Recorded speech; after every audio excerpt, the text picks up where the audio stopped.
Joining us on the program tonight, Ajay Shukla, Strategic Affairs Analyst, here in the studio with us. Columnist and analyst Nitin Pai joins us tonight from Bangalore. We'll be joined by Nalin Kohli, spokesperson of the BJP, and also Shahid Siddiqui, the editor of Nayi Duniya. I'll take that first to Nitin Pai. Nitin, interesting that this debate has broken out, particularly online, about free speech issues of all things. Do you believe that there is a line that can be drawn here, or that the police is doing what it has to do as far as the arrest and the charges against this man are concerned?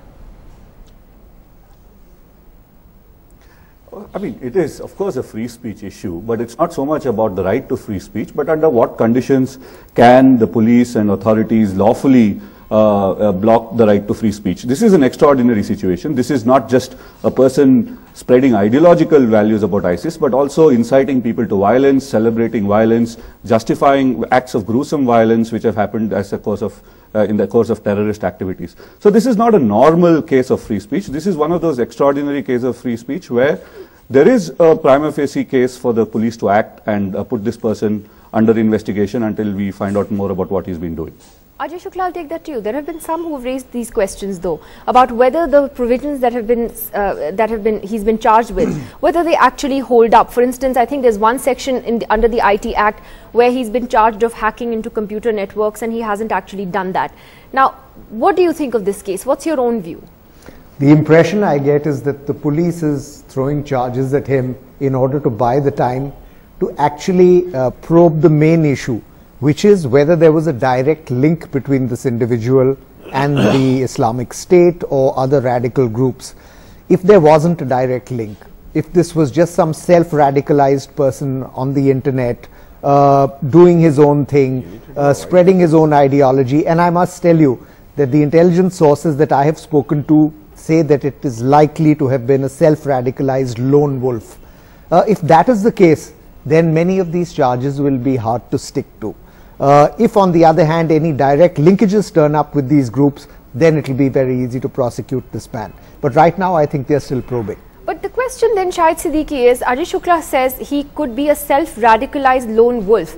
Can you be a self-radicalized lone wolf on the internet today and the way the social media is today?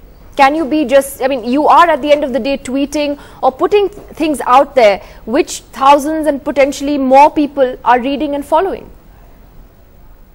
Yes, what Biswas has done is not just his personal views.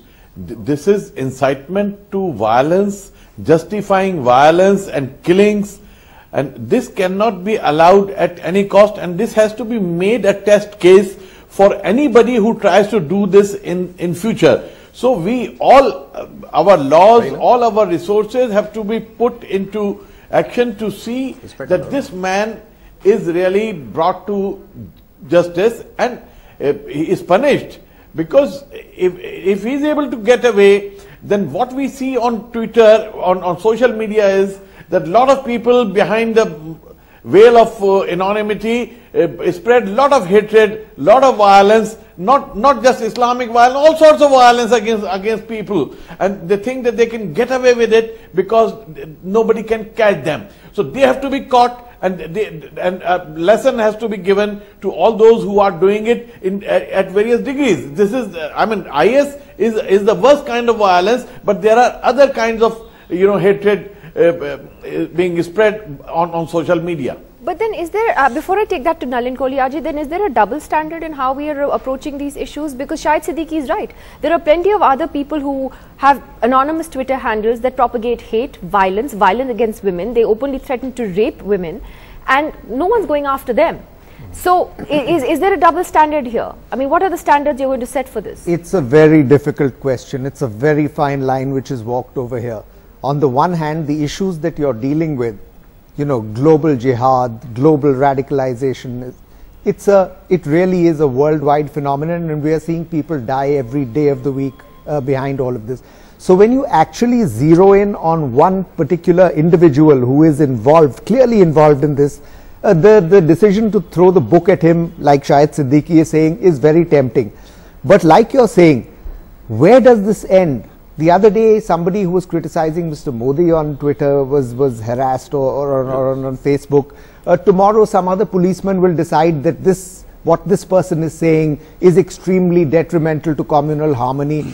There are laws, there are clear guidelines for dealing with all of this. And when you reach a particularly heinous situation, the temptation to throw the book at the person becomes very high. But I think that balance has to be maintained no matter how difficult it Nalin is. Kohli, I'll take that to you. How do you maintain the balance? For instance, would the police go after those on Twitter who are very openly communal, who threaten other communities, abuse them, abuse women, like I said, threaten them openly, and yet no action is taken against them?